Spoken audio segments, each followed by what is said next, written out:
नमस्कार, डेली 24 भारत देख रहे हैं आप। मैं हूं आपके साथ हिमांशु दुबे। शुरू करते हैं डेली देश भर दिन की खबरों की ओर। लोकप्रिय तेलुगु अभिनेत्री हेमा ने हाल ही में बेंगलुरु के बाहर इलाके में छापेमारी की गई और रेव पार्टी के मामले में केंद्रीय अपराध जो एजेंसी है उसने बड़ी कार्रवाई की है। आपको बता दें कि नारकोटिक्स विंग के सामने पेश होने के लिए समय मांगा है। अब पुलिस सूत्रों ने आज बताया कि हेमा ने स्वास्थ्य कारणों का हवाला देते हुए सीसीबी एंटी नारकोटिक्स विंग से 7 दिन का समय मांगा।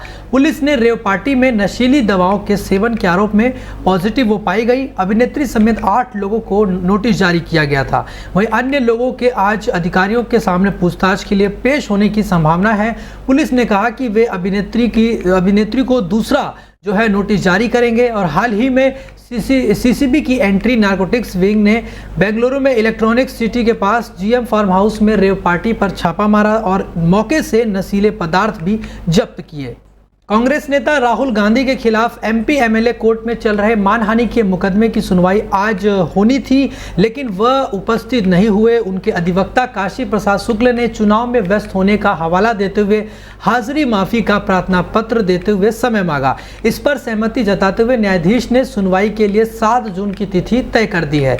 वहीं बीजेपी नेता विजय मिश्र ने सांसद राहुल गांधी पर परिवारवाद दायर किया है और आरोप है कि उन्होंने कर्नाटक की एक जनसभा में गृहमंत्री अमित शाह को हत्यारा कहा था, जबकि जिस जस्टिस लोया के मामले में राहुल ने वक्तव्य दिया था उसमें सर्वोच्च न्यायालय ने शाह को निर्दोष घोषित कर दिया है। उनका यह बयान मानहानि के लिए पर्याप्त मानकर विशेष न्यायालय में मुकदमा चलाया जा रहा है। सुनवाई के लिए न्यायालय ने तलब किया तो राहुल ने बीते दिनों न्यायालय में उपस्थित होकर जमानत करवा ली थी। उन्हें प्रत्येक पेशी पर व्यक्तिगत उपस्थिति के लिए छूट भी प्रदान की गई है, लेकिन आरोपों पर जवाब देने के लिए न्यायालय उन्हें आना ही होगा। कांग्रेस नेता और झारखंड के ग्रामीण विकास मंत्री आलमगीर आलम की रिमांड 3 दिन तक बढ़ी है। आज उनको ईडी कोर्ट में जो है पेश किया गया। इस दौरान ईडी ने पूछताछ के लिए 3 दिन और डिमांड की मांग करी। सुनवाई के बाद अदालत में 3 दिन रिमांड की अनुमति प्रदान कर दी गई है। गौरतलब है कि आलमगीर आलम 27 मई तक ईडी की रिमांड पर थे, लेकिन उन्हें ईडी ने 15 मई को पूछताछ के बाद गिरफ्तार कर लिया था। टेंडर पास करने के एवज में कमीशन में मोटी रकम वसूलने का उन पर गंभीर मामला जो है दर्ज है और मामले में उनकी संलिप्तता जो है वो सामने आई थी। उनकी गिरफ्तारी उनके निजी सचिव संजीव लाल और संजीव लाल के नौकर की गिरफ्तारी के बाद हुई थी। दोनों को बता दें कि ईडी ने 6 मई को गिरफ्तार किया था। उनके और उनसे जुड़े ठिकानों से ईडी ने करीब 37.54 करोड़ नकदी और भारी मात्रा में टेंडर कमीशन से जुड़े दस्तावेजों भी बरामद किए थे। बीजेपी नेता ने एक वीडियो स्निपेट भी पोस्ट किया है जिसमें हकीम कथित तौर पर यह कह रहे हैं कि यह उनकी जुबान फिसल गई थी।